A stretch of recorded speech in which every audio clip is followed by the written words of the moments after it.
أعوذ بالله السميع العليم من الشيطان اللعين الرجيم. بسم الله الرحمن الرحيم. الحمد لله رب العالمين، والصلاة والسلام على سيدنا وشفيعنا القاسم محمد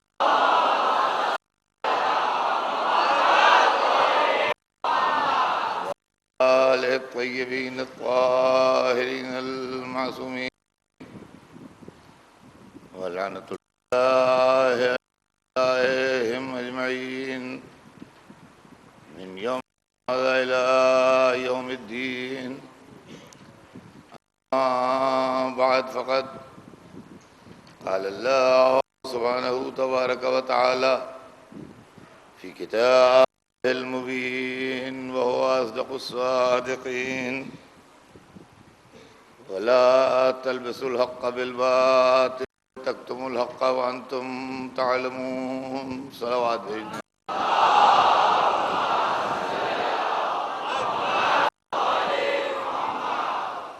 ارشاد اقدس جناب رب العزت ہے کہ اور حق کو باطل میں نہ ملاؤ اور حق کو نہ چھپاؤ، تم جانتے ہو. عزیزان گرامی، سلسلہ آپ کے ذہن میں ہوگا. ہم حق و باطل کی انالیسس اور اس کے تجزیے کی کوشش کر رہے ہیں. 2 دن سے ہمارے درمیان سیرت پاک گفتگو ہے، جس میں رسول کے خاندان کا ذکر آیا، رسول کی نورانیت کا ذکر آیا، رسول کے علم کا ذکر آیا. یہ تمام چیزیں ہمارے درمیان زیر بحث چکی ہیں. آج سلسلے کو ختم کر کے میں آگے بڑھنا چاہتا ہوں، لیکن اس سے پہلے میں یہ ہاتھ جوڑ کے گزارش کروں گا کہ اپنے دل سے یہ پوچھئے کہ رسول زیادہ اچھے ہیں، زیادہ اہم ہیں، زیادہ امپارٹنٹ ہیں کہ راوی زیادہ اہم ہیں؟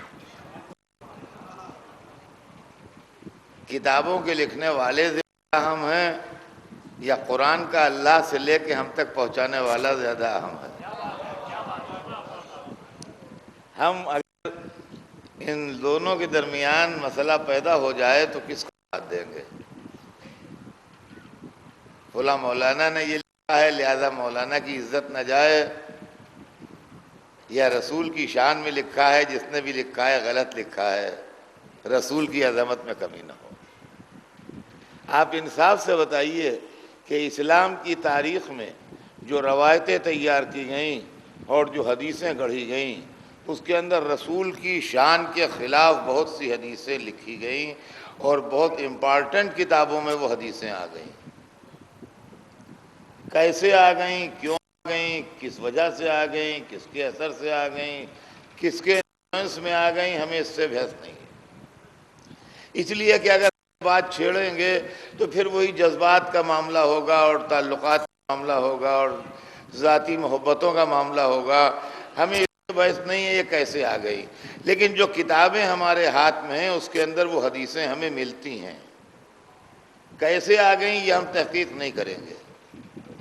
کون ذمہ دار ہے اس کا یہ ہم پلٹ کے پوچھنے نہیں آئیں گے.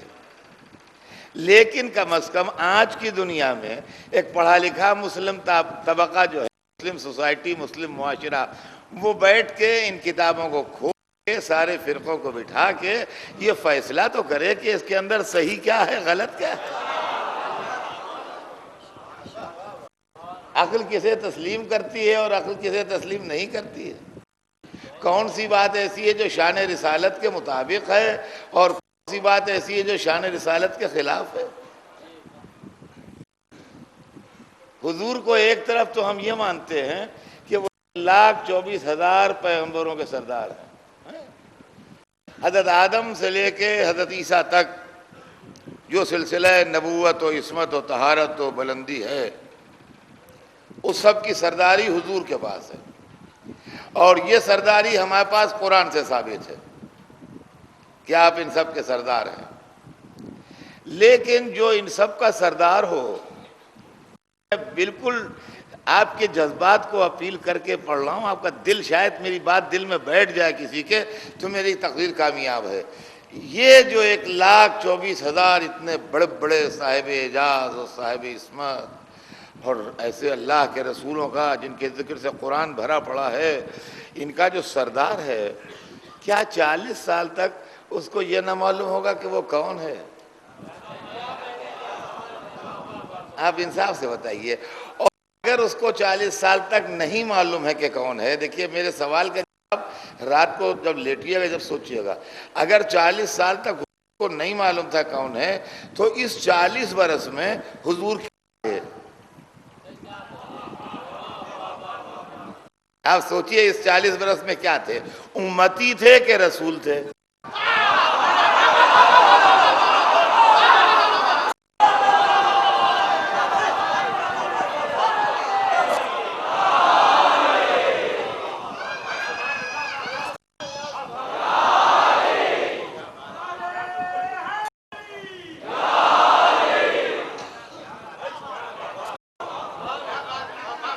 آپ سوچئے، دیکھیے اس میں جذبات کی بات نہیں ہے کہ یہ تو فلاں مولانا ہے، ہم یہ نہیں، ہم کوئی بھی ہوں، کسی فرقے سے ہوں، رسول تو آپ کے بھی ہیں۔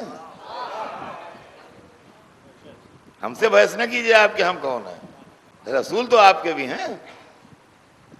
یہ 40 سال جو عمر مبارک کے گزرے، اس کے اندر سرکار امتی تھے کہ رسول تھے؟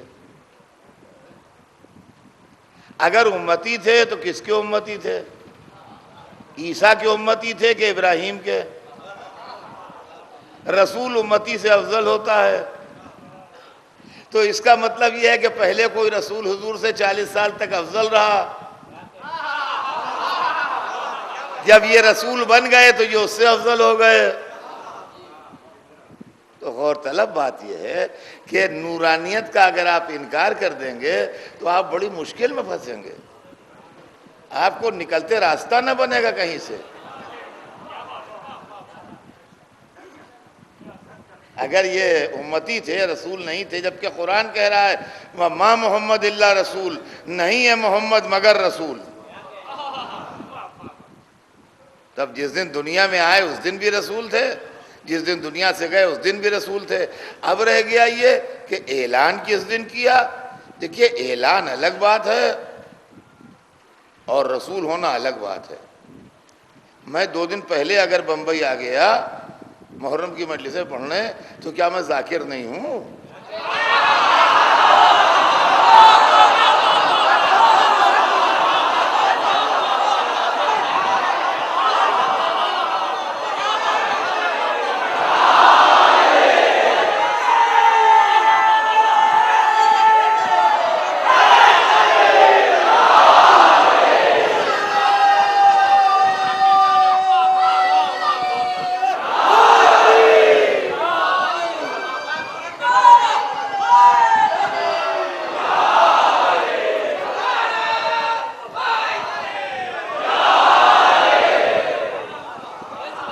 سوچنے کے قابل بات ہے عزیزان گرامی۔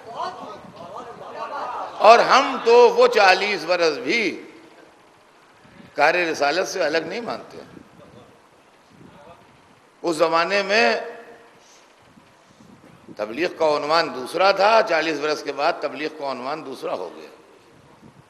آپ یوں سمجھ لیجئے کہ جب گرمیاں آتی ہیں، خاص طور سے ہمارے علاقوں میں، یو پی میں، جو لوگ ادھر کے رہنے والے ہیں وہ سمجھتے ہیں، اور بھی ہندوستان کے بہت سے علاقے ہیں، تو تیز سورج چمکتا ہے، لو چلتی ہے، گرمی ہوتی ہے، گرم ہوا چلتی ہے، اور زمینیں بالکل تپنے لگتی ہیں اور چٹکنے لگتی ہیں، اور زمینوں میں، کھیتوں میں جا کے دیکھیے تو دراریں پڑ جاتی ہیں زمینوں میں، ایسی زمین خشک ہو جاتی ہے۔ پھر اس کے بعد موسم بدلتا ہے، ابر رحمت آتے ہیں، بارش شروع ہوتی ہے، زمین نرم ہوتی ہے، پھر کسان نکلتا ہے، پھر اس کے اندر کھیتی کرتا ہے، ہل چلاتا ہے، فرٹیلائزر ملاتا ہے زمین میں، جب کھیت تیار ہو جاتے ہیں تو اس کے اندر دانہ ڈالتا ہے تو کھیت لہلہانے لگتے ہیں۔ عزیزان گرامی، یہی مسئلہ انسان کا بھی ہے کہ دماغوں کی زمینیں جہالت کی دھوپ میں تپ رہی تھیں، دماغوں کی زمینیں جہالت کی دھوپ میں تپ رہی تھیں۔ ابر رحمت آیا، رحمت للعالمین دنیا میں تشریف لائے، آپ کی رحمت کا پانی برسا، آپ نے اپنے کردار کے جواہر انسانی ذہن میں ملائے، نیکی و بدی کی تعلیم دی، اپنے اخلاق سے، اپنے کردار سے، اپنی سیرت سے، اپنی مروت سے، اپنے اچھی میٹھی زبان سے انسان کو انسان بنایا، یہاں تک کہ وہ لوگ جو اچھے برے میں تمیز نہیں کرتے تھے ان کے اندر اچھائی اور برائی کا احساس ڈیولپ ہوا اور وہ کہنے لگے وہ صادق جا رہا ہے۔ اس کا مطلب سمجھ گئے کہ کردار کیا شے ہے۔ اب جب ذہنوں کی زمین تیار ہو گئی 40 سال میں تو کہا قولوا لا الہ الا اللہ۔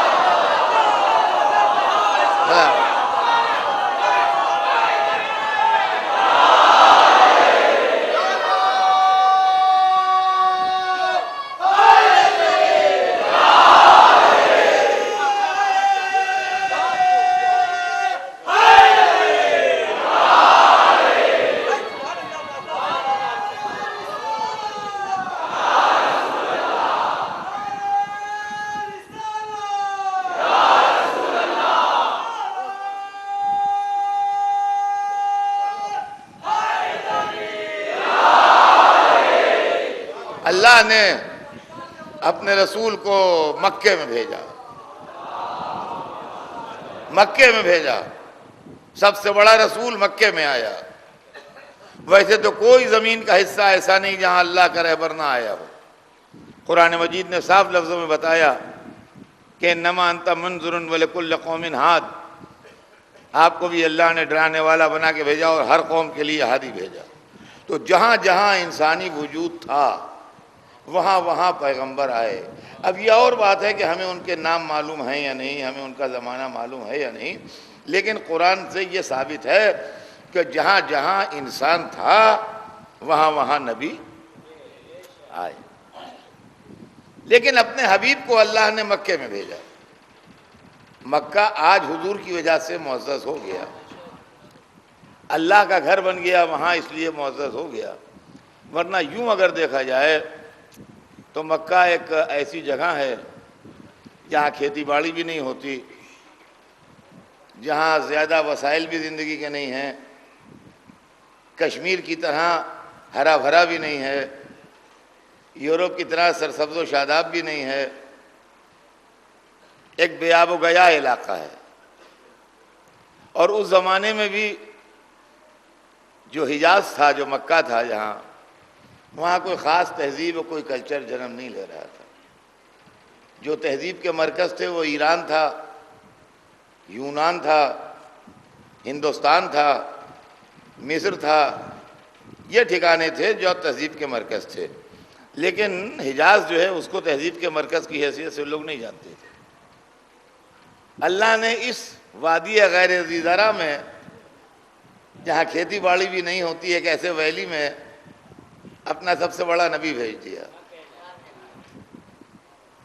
کیوں صاحب، میں ایک بات آپ سے عرض کروں کہ یا اللہ، اتنا بڑا نبی یونان میں آتا، مصر میں آتا، ایران میں آتا، ہندوستان میں آتا تو اس کی قدر بھی ہوتی۔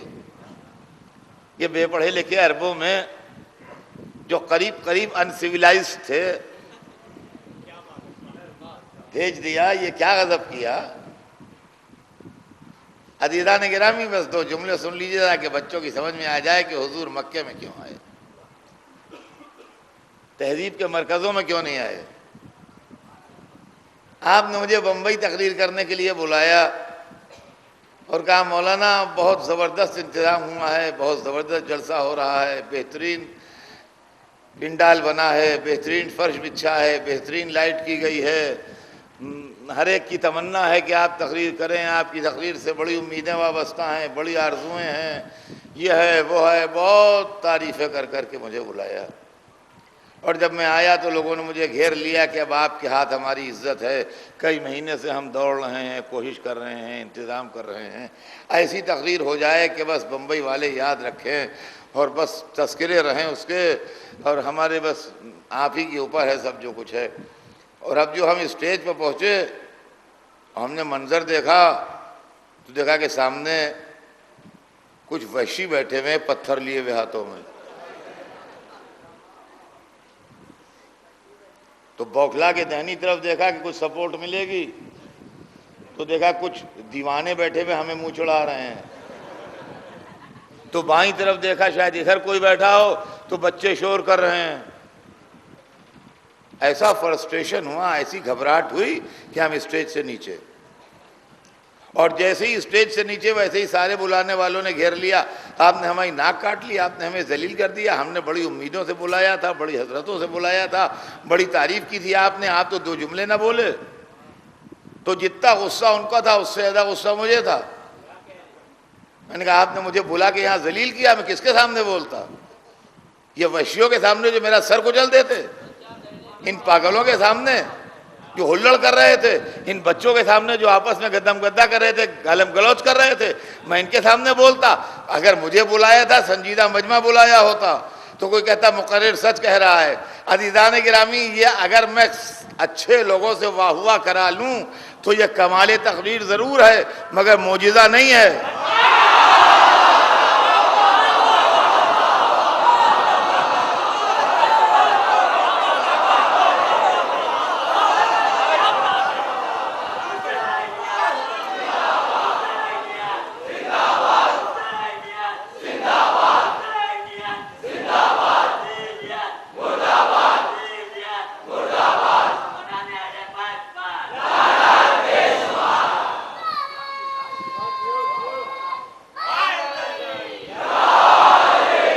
تو حضور اب سنیے گا اس بات کو، کہ اگر میں اچھے اور سنجیدہ مجمع سے واہ واہ کرا لوں تو کمال تقریر ہے، معجزہ تقریر نہیں ہے۔ لیکن اگر تقریر میں یہ جوہر ہو کہ وحشی مہذب ہو جائیں، دیوانے صحیح و دماغ ہو جائیں، بچے سنجیدہ ہو جائیں، تو یہ معجزہ تقریر ہے۔ اللہ کا رسول اگر مصر میں آتا، ایران میں آتا، ہندوستان و یونان میں آتا تو کمال ہدایت ظاہر ہوتا، عرب میں آ کے اعجاز ہدایت ظاہر کیا ہے۔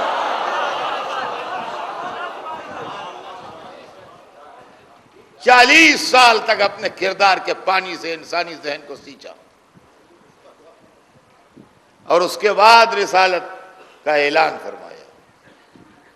یہاں پر پھر مجھے اعتراض ہے اسلام کی تاریخ سے۔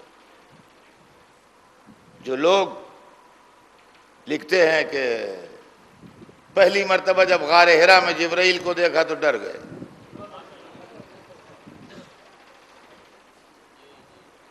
ڈر گئے۔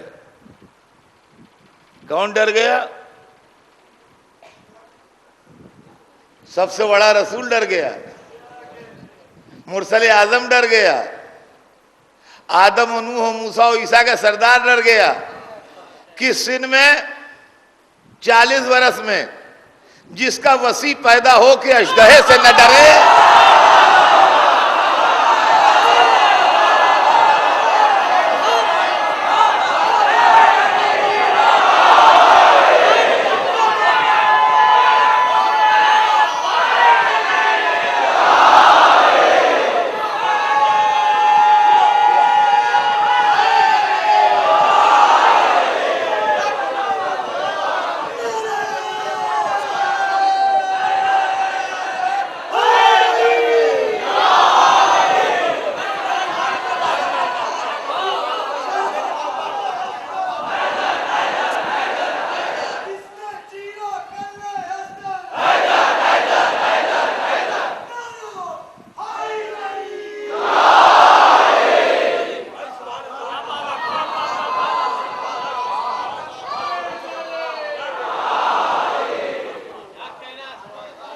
جی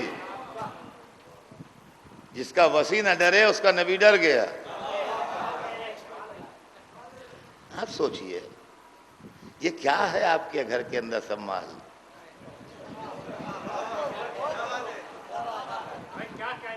وہاں سے ڈرے ہوئے گھر میں آئے بیوی کے پاس،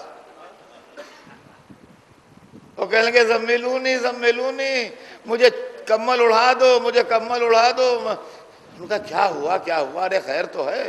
ان کا میں وہاں گیا تھا غار میں، تو وہاں میں نے ایسی صورت دیکھی ہے، مجھے ڈر لگ رہا ہے۔ خیر وہ کمل انہوں نے اڑایا، تسلی دی کہ گھبراؤ نہیں، پانی وانی پلایا ہوگا، جو بھی ہوا ہو بہرحال۔ اب بہرحال اس کے بعد پھر ان کے کزن تھے، اب ذرا سنیے گا، دیکھیے کیا کیا چکر ہیں۔ ان کے کزن تھے، ان کا نام تھا ورقہ ابن نوفل۔ ورقہ ابن نوفل وہ رسول اللہ کی بی بی حضرت خدیجہ کے کزن تھے۔ انہوں نے تورات پڑھی تھی، انجیل پڑھی تھی، یعنی یہ رسول تو بعض اللہ میں پڑھے لکھے تھے یہ تو، مگر ان کے کزن جو تھے وہ پڑھے لکھے آدمی تھے، اور انہوں نے تورات پڑھی تھی، انجیل پڑھی تھی۔ تو اب ظاہر ہے کہ گھر میں جو کوئی پڑھا لکھا سمجھدار ہوتا ہے تو کوئی پرابلم ہوتی ہے تو آدمی اسی کے پاس جاتا ہے۔ بھئی خاندان میں یہی دستور ہے کہ جو پڑھا لکھا ہوتا ہے، با اثر ہوتا ہے، آدمی اسی کے پاس جاتا ہے، خاص طور سے عورتیں تو اور زیادہ جلدی جائیں گی۔ وہ بیچاری ان کو کمل اڑا کے اور لٹا کے تسلی دے کے دوڑی بھی اپنے کزن کے پاس گئیں۔ کہا بھیا میرا شوہر ڈر گیا ہے۔ ان کا کیا ہوا کیوں ڈر گیا، کیا بات ہوئی؟ کہنے لگے وہ وہاں غار میں جاتا تھا اور وہاں اس کو ایسی شکل دکھائی تھی، اور وہاں سے ڈرا ہوا آیا وہ، اور میں اسے اس کو کمل میں لپیٹ کے لٹا دیا ہے، اور میں اب تمہارے پاس آیا ہوں، بتاؤ میں کیا کروں۔ وہ چونکہ پڑھے لکھے تھے، دیکھیے کیا دبے پاؤں عیسائیت و یہودیت کا احسان اسلام پہ آ رہا ہے۔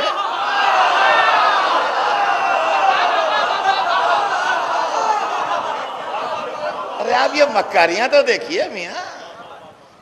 وہ چونکہ پڑھے لکھے تھے اور تورات و انجیل پڑھے ہوئے تھے، لہذا ان کا ارے گھبراؤ نہیں، اپنے شوہر کو مبارکباد دے دو، وہ نبی ہونے والا ہے، وہ فرشتہ تھا، وہ ناموس اکبر تھا، وہ موسیٰ و عیسیٰ کے پاس بھی آیا تھا، اس سے کہو پھر جائے وہاں۔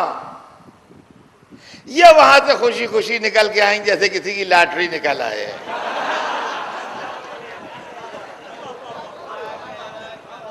وہ کمل اوڑھے ڈرے ہوئے لیٹے تھے۔ ان کا ارے کیا ڈرے لیٹے ہو، تم نبی ہو رہے ہو، میرا کزن تورات و انجیل کا عالم ہے، اس نے خبر دی ہے۔ کیوں مسلمانوں، کیا تمہارا نبی اتنا بھولا تھا کہ عیسائیوں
تو عزیزان گرامی غور فرمائیے گا ذرا اس منزل کو کہ یہ نبی ہے۔ اب ان کی بیوی نے کہا کہ میرے کزن نے یہ کہا ہے، وہ پڑھا لکھا آدمی ہے، وہ تورات و انجیل کا عالم ہے، تم وہاں جاؤ، ڈرو نہیں، گھبراؤ نہیں۔ خیر جب انہوں نے انکریج کیا اور ہمت بندھائی تو یہ پھر جانے لگے۔ ایک دن وہ پھر دکھائی دیا، تو اب کی جو دکھائی دیا تو ذرا دل ٹھہرا تھا تو رکے وہاں، تو اس نے ان سے کہا اقرا،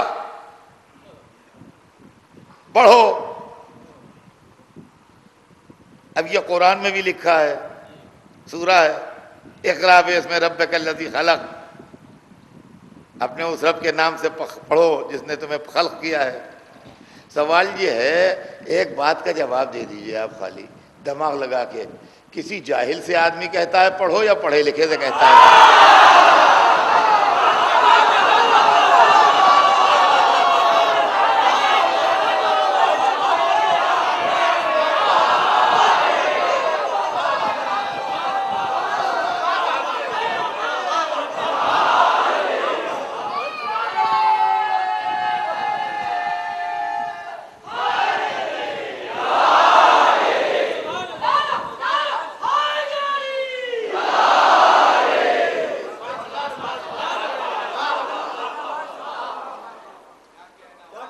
تو عزیزان گرامی،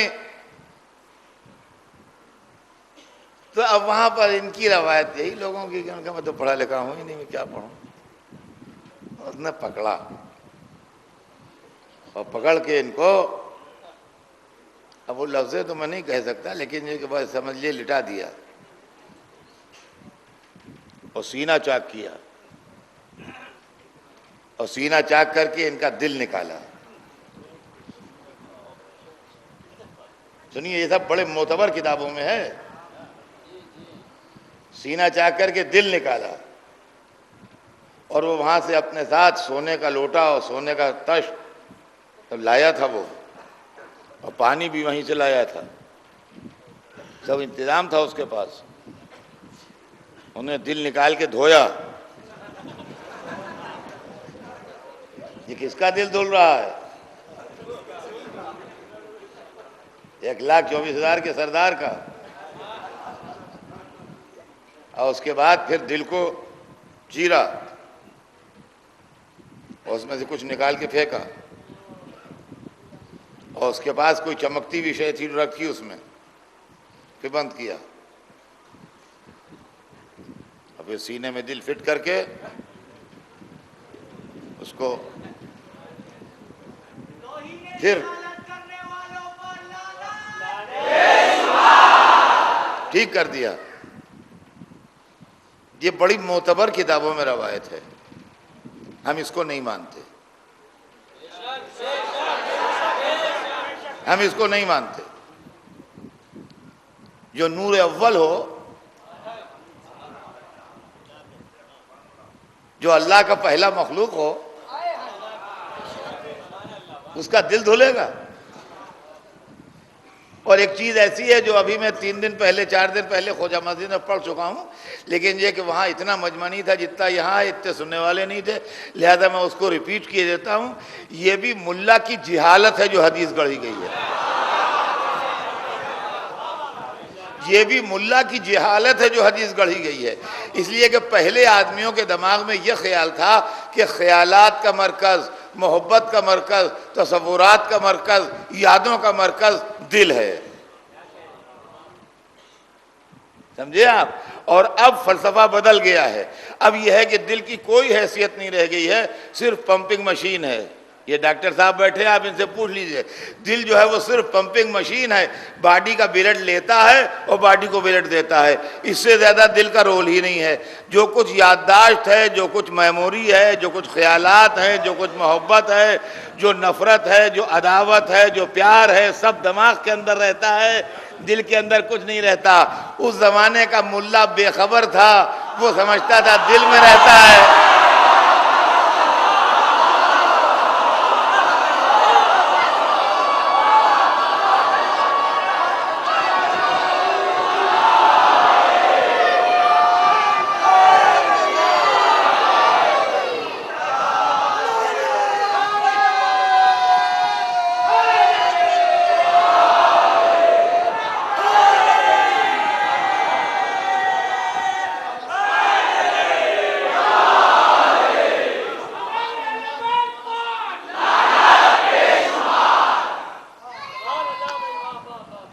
اب اگر ملا پڑھا لکھا ہوتا تو دماغ دھلواتا، دل نہ دھلواتا.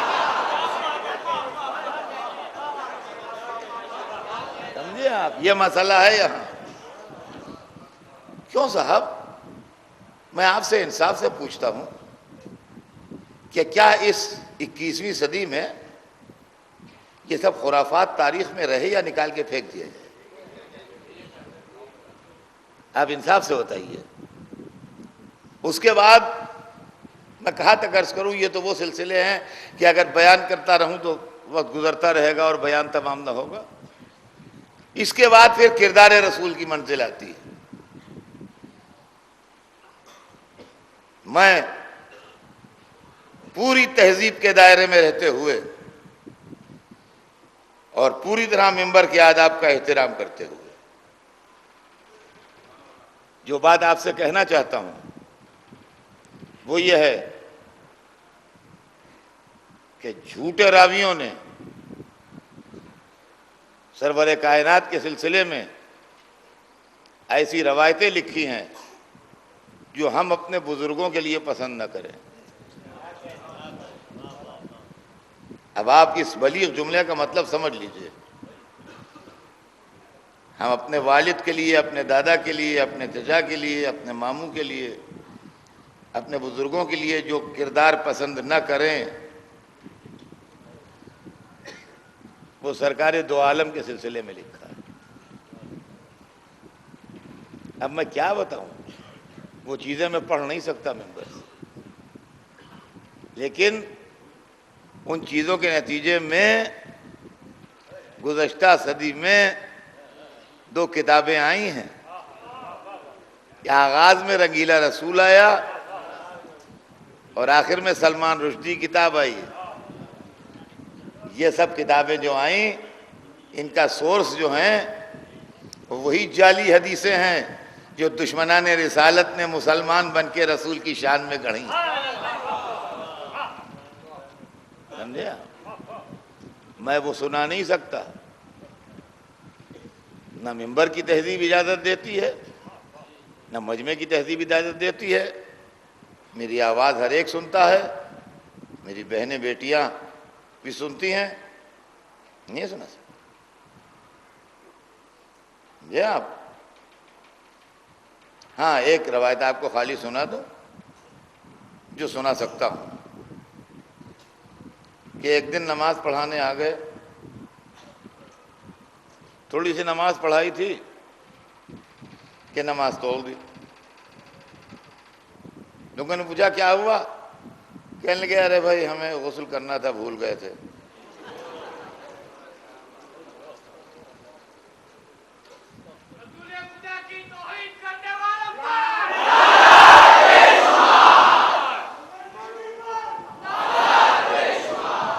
اور چلے گئے غسل کرنے.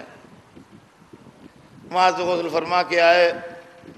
راوی کہتا ہے میں نے دیکھا کہ بالوں سے پانی کے قطرے ٹپک رہے تھے اور نماز پڑھا رہے تھے. کیوں صاحب؟ آپ کی مسجدوں میں پیش نماز مقرر ہوتے ہیں. اگر کسی پیش نماز سے حرکت ہو جائے تو جماعت والے کہیں گے حضور اب کل سے آپ زحمت نہ کیجیے گا. جماعت والے جو ان پیش نماز کو رکھے ہوئے ہیں وہ ہاتھ جوڑ کے معافی مانگ لیں گے سرکار اب کل سے ہم دوسرا پیش نماز رکھیں گے. جو اس طریقے سے لاپرواہ ہو وہ ہماری پیش نمازی کے لائق نہیں ہے. تو آپ 4 آدمیوں کی پیش نمازی کے لیے ایسے کو نہ رکھیں گے جو بھول جائے اور اللہ مرسل اعظم بنا دے ایسے کو جو بھول جائے. عزیزان گرامی اوپر سے سونے پر سہاگا ہی ہے. سنیے کہ جب ہم ان حدیثوں پر تنقید کرتے ہیں اور ان کو چیک کرتے ہیں اور ان پر اعتراض کرتے ہیں تو لوگ آستینیں الٹنے لگتے ہیں. ہائیں ارے آپ اس کتاب کو نہیں مانتے؟ ہائیں اس کتاب میں لکھی ہے. ہائیں آپ نہیں مانتے؟ اس میں لکھی بھی ہے جناب. کیسے آپ انکار کرتے ہیں؟ کیسے آپ مسلمان ہیں؟ یعنی آپ کو کتاب پیاری ہے، رسول پیارا نہیں ہے.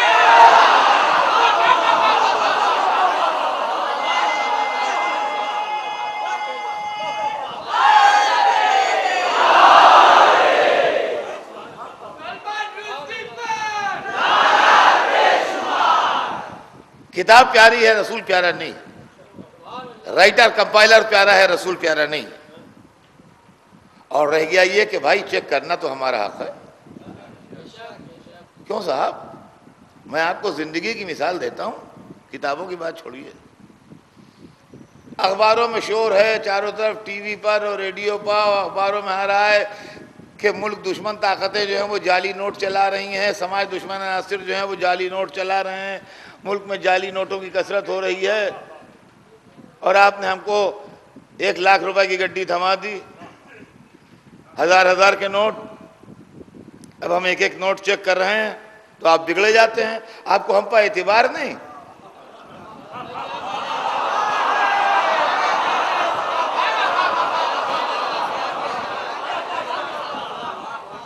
ارے بھائی 10-5 روپے گڈی ہو، ایک آدھ جھوٹا بھی نکل جائے چلو ہم کھا لیں گے.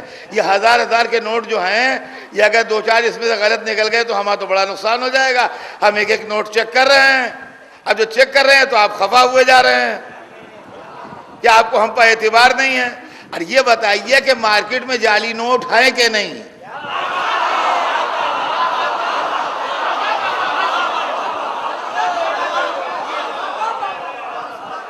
یہ بتائیے کہ مارکیٹ میں جعلی نوٹ چل رہے ہیں کہ نہیں؟ اگر کوئی ہندوستان کی مارکیٹ میں ایک نوٹ بھی جعلی نہیں ہے تب تو ٹھیک ہے، آپ ہم سے کہہ سکتے ہیں اس گڈی کو کیوں چیک کر رہے ہیں. اور اگر برابر سے جعلی نوٹ چل رہے ہیں تو ہمارے چیک کرنے پر ناراض نہ ہوئیے. ہم آپ سے پوچھتے ہیں اسلام میں جھوٹی حدیثیں ہیں کہ نہیں؟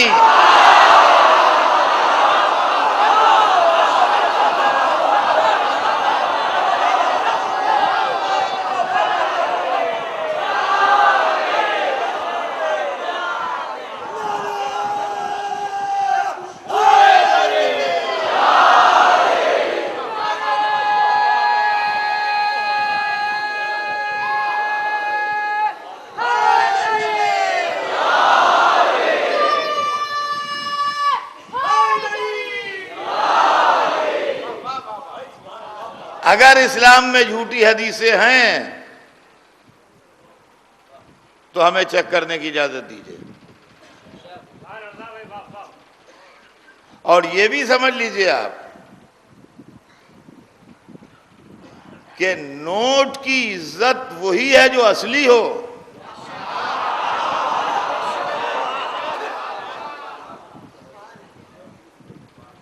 جو ریزرو بینک آف انڈیا نے ایشو کیا ہے وہی نوٹ ہے.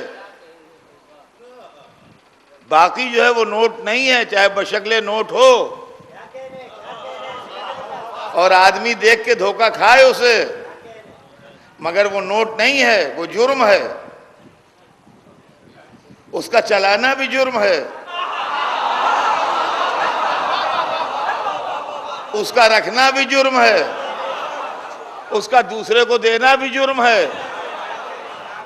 اس کو پھاڑ کے پھینک دیجئے، اسی میں آپ کے امن و امان کی خیریت ہے. تو اصلی نوٹ وہ ہے جو ریزرو بینک آف انڈیا کی اتھارٹی پر جاری ہو. اصلی حدیث وہ ہے جو محمد عربی کی زبان سے نکلے.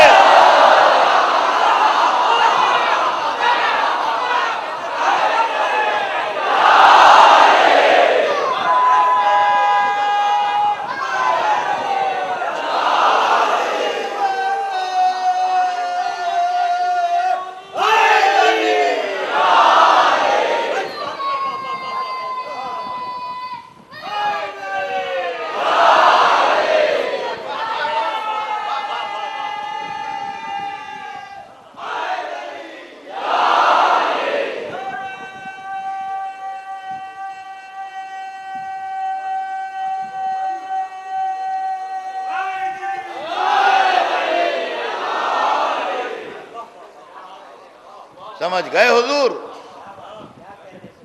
اصلی حدیث وہ ہے جو زبان رسالت سے نکلے، وہ اصلی ہے. اور کوئی رسول کی طرف منسوب کر دے تو وہ جعلی نوٹ ہے، اصلی نہیں ہے. اب جب جعلی نوٹ چلنے لگے تو سرکار نے مشینیں بنائیں.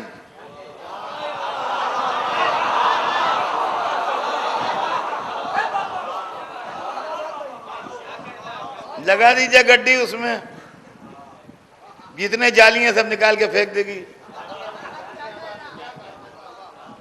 جتنے اصلی ہیں سب کو ایکسپٹ کر لے گی اور جتنے جعلی ہیں نکال کے پھینک دے گی۔ معبود ہم جعلی حدیثوں سے دوچار ہونے والے تھے، تو نے کوئی مشین بنائی؟ کہا کہ ہاں مشین ہم نے بھیج دی ہے، اور اس مشین کا نام ہے قرآن۔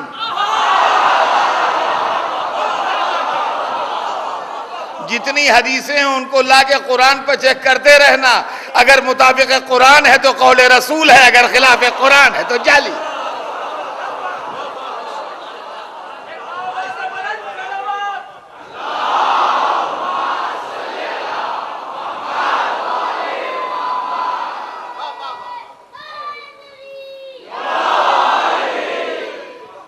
اسلام کی کتابوں میں ایسی سینکڑوں حدیثیں آ گئیں جن کے بنانے والوں کا کوئی بھروسہ نہیں کہ وہ کون ہے،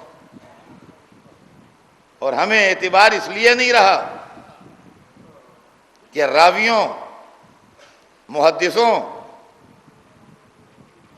مفسروں کا کردار ہمارے سامنے مشکوک ہو گیا،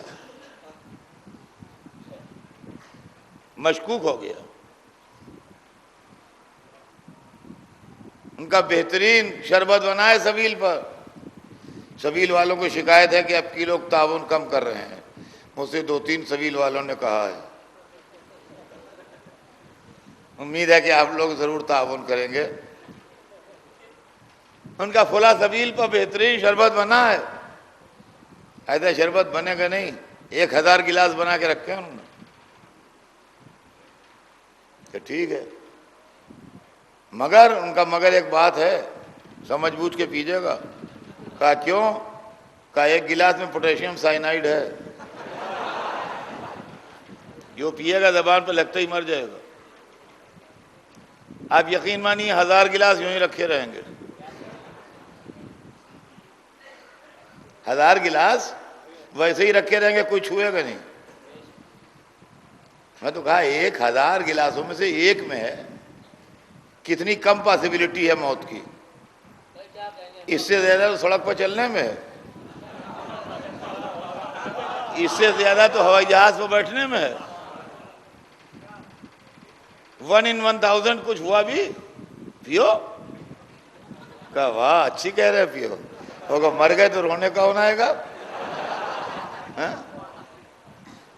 تو معلوم ہوا کہ اگر 1 گلاس میں زہر ہے تو 999 گلاس بیکار ہو جائیں گے۔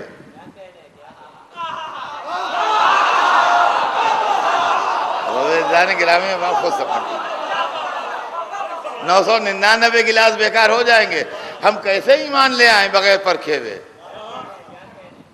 اس لیے کہ جو لوگ ممبروں میں بیٹھ بیٹھ کے علی کو برا کہہ رہے تھے، جن لوگوں نے حسن کے مقابلے میں امیر شام کا ساتھ دیا، جن لوگوں نے حسین کے مقابلے میں یزید کا ساتھ دیا، وہی جب راوی بن گئے، مفسر بن گئے، محدث بن گئے، تو ہم ان پر کیسے بھروسہ کر لیں؟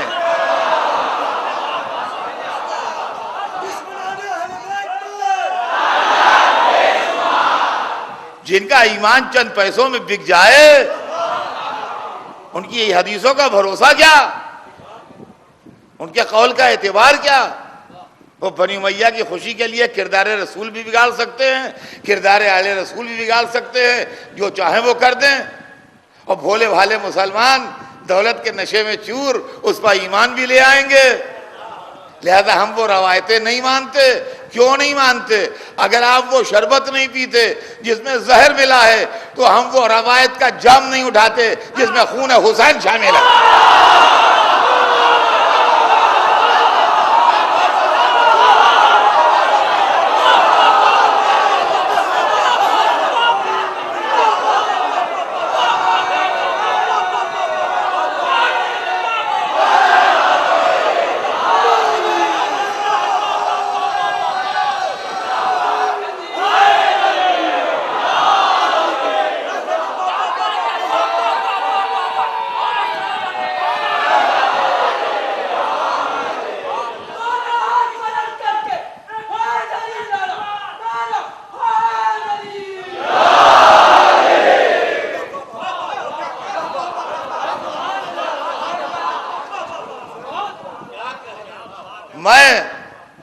مسلم علماء سے گزارش نہیں کرتا، ان پہ میری تقریر کا اثر نہیں ہوگا، مجھے معلوم ہے۔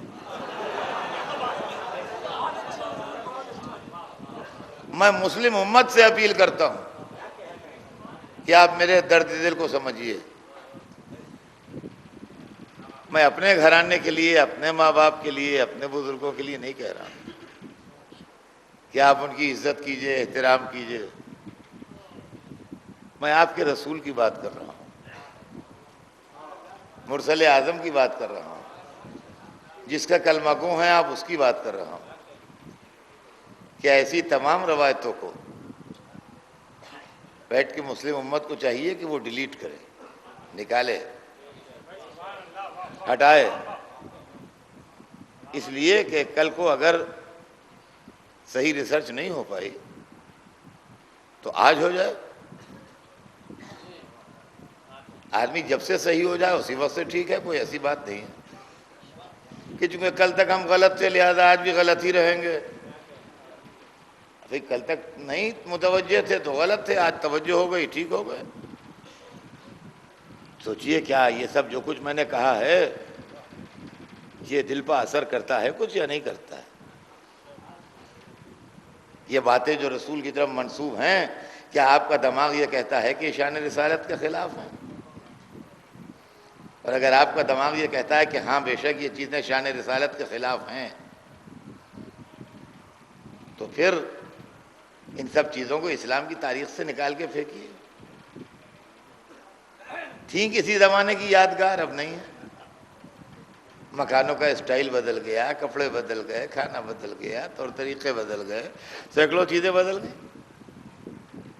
یہ بھی بدل دیجیے۔ روایت کے فقیر کب تک بنے رہیے گا؟ نئی تحقیق سے فائدہ اٹھائیے، نئی تحقیق سے فائدہ اٹھائیے۔ رسول کے زمانے میں بے شک لوگ اونٹ پر جاتے تھے حج کو، آج ہوائی جہاز پر جاتے ہیں کہ نہیں ہم تو اونٹ ہی پر جائیں گے۔ اس سیدھے پنے کا تو علاج نہیں ہے دنیا میں۔ عزیزان گرامی، یہی وہ چیز ہے جو کربلا کی روشنی میں سامنے آتی ہے۔ کربلا پروٹیکٹ کر رہی ہے اسلام کو، سیرت رسول کو، قرآن کو، کعبے کو، اس لیے کہ کربلا، دیکھیے کیا ہے، لوگ کہتے ہیں کہ واقعہ کربلا ہوا، کیا ہوا؟ دنیا میں آج بھی برائی ہے، دنیا میں آج بھی برائی ہے۔ کربلا کا واقعہ ہوا تو کیا ہوا؟ یوں نہ سوچئے، یہ سوچنے کا انداز غلط ہے۔ اگر آپ اس طرح سوچئے گا تو ایک نیا سوال پیدا ہو جائے گا کہ اللہ نے 1,24,000 پیغمبر بھیجے تو کیا ہوا؟ آج بھی برے موجود ہیں دنیا میں، چوری بھی ہو رہی ہے، قتل بھی ہو رہا ہے، غارت گری بھی ہو رہی ہے، کل سے زیادہ ہو رہی ہے، کل سے زیادہ ہو رہی ہے آج۔ تو ایک عزاداری کی کیا بات ہے؟ پورا الہی مشن ہے اس داؤں پر لگا ہوا۔ تو سمجھیے الہی پالیسی کیا ہے؟ الہی پالیسی ہے لا اکراہ فی الدین قد تبین الرشد من الغی، یہ پالیسی میٹر ہے۔ اللہ نے زبردستی کسی پر نہیں کی ہے کہ مسلمان نماز نہیں پڑھتے، سارے مسلمان نماز پڑھنے لگے، بس نماز کے بعد سر میں درد ہونے لگے۔ جب تک نماز نہیں پڑھو گے درد نہیں جائے گا، جو ٹائم گزرتا جائے درد تیز ہوتا جائے۔ کیا ممکن جو کوئی نہ پڑھے نماز؟ جی بھاگے ہوئے آئیں گے نماز پڑھنے کے لیے تو درد سر شروع ہو جائے گا بھائی۔ جو روزہ نہ رکھے اس کے پیٹ میں درد اٹھ کھڑا ہو۔ ہر آدمی روزہ رکھے، کوئی مجال جو نہ رکھے، تیز گرمیاں ہوں گی جب بھی رکھے گا۔ لا اکراہ فی الدین، دین میں جبر نہیں ہے۔ آپ کا دل چاہے نماز پڑھیے، دل چاہے نہ پڑھیے، اللہ نے بتا دیا کہ نماز واجب ہے۔ آپ کا دل چاہے روزہ رکھیے، دل چاہے نہ رکھیے، اللہ نے بتا دیا کہ روزہ واجب ہے۔ تو عزیزان گرامی، جو اللہ نے نہیں کیا وہ حسین کیوں کریں گے؟ زبردستی نہیں ہے، حسین نے راستے بتا دیے۔ کہ دیکھو ایک حسینی راستہ ہے کہ یزیدی راستہ ہے، چاہے ادھر چلے جاؤ چاہے ادھر چلے جاؤ۔ یہ ان کا تھا برائیاں کیوں نہیں دور ہو رہی ہیں؟ برائیاں آدمی کے اندر ہیں، نہیں دور ہو رہی ہیں۔ حسین کیا کریں، زبردستی تھوڑی تھی۔ ہاں کربلا کے میدان میں 2 فوجیں لا کے کھڑی کر دی آمنے سامنے کہ دونوں کلمہ گو ہیں، دونوں لا الہ الا اللہ کہہ رہے ہیں، دونوں محمد رسول اللہ کہہ رہے ہیں۔ اب اگر تمہارے دماغ میں تھوڑی سی بھی عقل ہے تو فیصلہ کر لو کہ ان میں صحیح لا الہ الا اللہ کون کہہ رہا ہے، غلط لا الہ الا اللہ کون کہہ رہا ہے۔ اسی لیے کربلا میں آئے، اور کربلا میں آئے تو دوسری محرم سے لے کے 9ویں محرم تک قیام کیا۔ 7ویں محرم سے پانی بند ہو گیا، بچے پیاس سے بے قرار ہو رہے تھے، التش کی صدائیں بلند ہو رہی تھیں۔ 9ویں محرم آئی، عصر کا وقت آیا، امام علی مقام 9 محرم کو وقت عصر اپنے خیمے میں تشریف فرما تھے کہ شہزادی زینب بھائی کے خیمے میں آئیں۔ بہن کی آہٹ محسوس کی، سر اٹھا کے دیکھا، کہا بہن کیسے تشریف لائیں؟ کہا بھیا میں یہ محسوس کر رہی ہوں کہ ہمارے خیموں کی طرف لشکر بڑھ رہا ہے،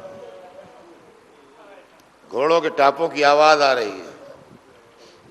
حسین نے محسوس کیا، کہا بہن آپ صحیح کہتی ہیں، اچھا عباس کو بلوائیے۔ یہ زینب نے عباس کو بلوایا۔ امام نے پوچھا بھیا کیا بات ہے؟ کہا دشمن کا لشکر ہماری طرف بڑھ رہا ہے۔ ذرا اس کا اندازہ لگائیے آپ کہ دشمن کا لشکر بڑھ رہا تھا مگر باہر سے اطلاع نہیں آئی، اندر سے آئی۔ اس کا مطلب یہ ہے کہ عباس کی نظروں میں سما نہیں رہا تھا لشکر۔ بڑھنے دو، ایک منزل تک بڑھ کے پھر نہیں بڑھے گا۔ کہا جا کے پوچھو ان کا ارادہ کیا ہے۔ جناب عباس آگے گئے، جب عباس ادھر سے بڑھے تو ادھر سے آتا وہ لشکر رکا، سامنے پہنچ گئے لشکر کے۔ کہا کیا ارادہ ہے تمہارا؟ انہوں نے کہا ہمارے امیر نے حکم دیا ہے کہ جنگ چھیڑ دی جائے۔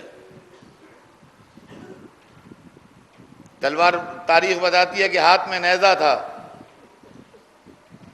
وہیں کھڑے کھڑے زمین پر ایک لکیر بنائی،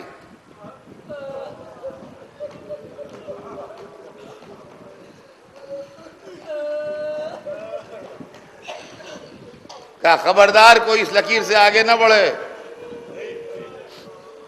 میں اپنے آقا سے پوچھنے جا رہا ہوں، میرے آقا جیسا حکم دیں گے ویسا ہوگا۔ عباس نیزے سے لکیر بنا کے چلے آئے، وہاں کوئی نہیں تھا مگر روب عباس پہرا دیتا رہا۔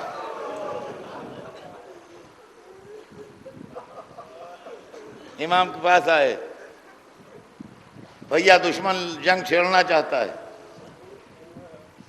امام نے فرمایا بھیا ایک رات کی مہلت لے لو، ایک رات کی مہلت لے لو۔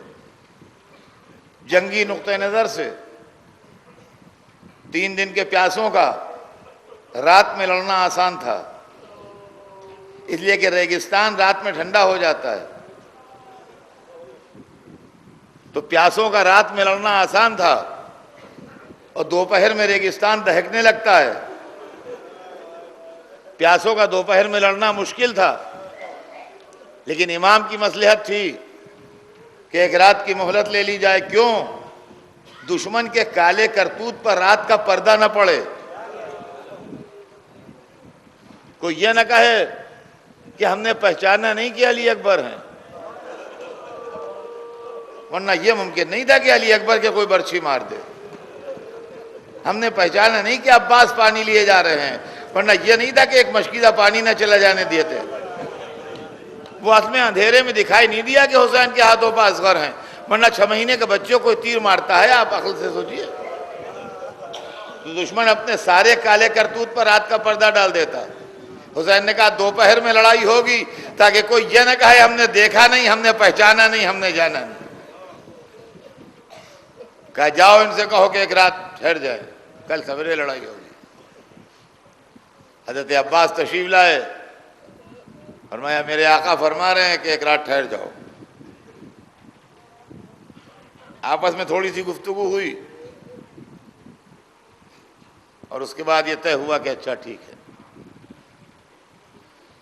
ایک رات ٹھہر جائے۔ حسین کے ناصروں نے رات عبادت میں گزاری، یاد الہی میں گزاری، ذکر خدا میں گزاری۔ سویرا ہوا، جہاد کا آغاز ہوا،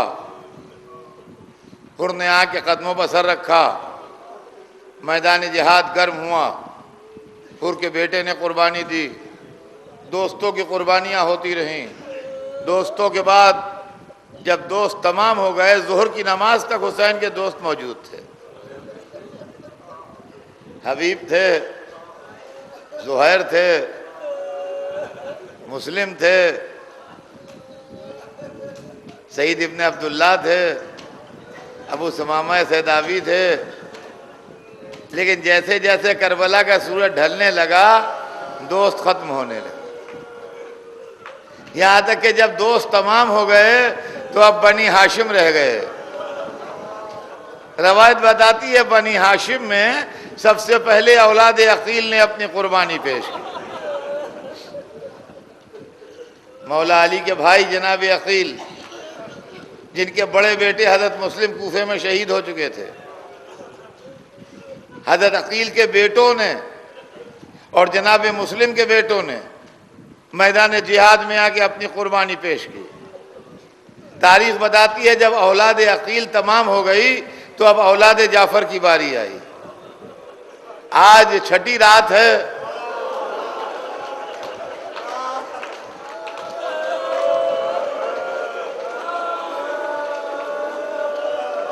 اور عزیزان گرامی، آج کی رات آپ فاطمہ زہرا کی لاڈلی، رسول اللہ کی نواسی، حسین کی بہن زینب کو ان کے بیٹوں کا پرسہ دیتے ہیں۔ اے بی بی، اپنے بچوں کا پرسہ قبول کیجئے۔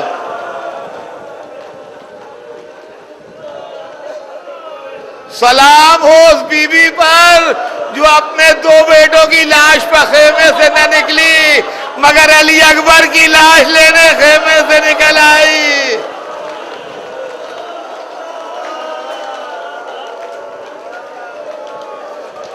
ہاں عزیزان گرامی، بے شک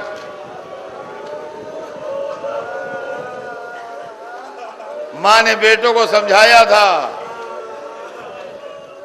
کس کے بیٹے تھے؟ عبداللہ کے بیٹے، جعفر کے پوتے، علی کے نواسے، زینب کبریٰ کے لال۔ میں کیا کہہ سکتا ہوں؟ میر انیس کہہ گئے ہیں کہ ماں بیٹوں کو سمجھا رہی ہے، وہ کہہ رہی ہے کہ تم کیوں کہو کہ لال خدا کے ولی کے ہو، تم کیوں کہو کہ لال خدا کے ولی کے ہو، فوجیں پکارے خود کے نواسے علی کے ہو۔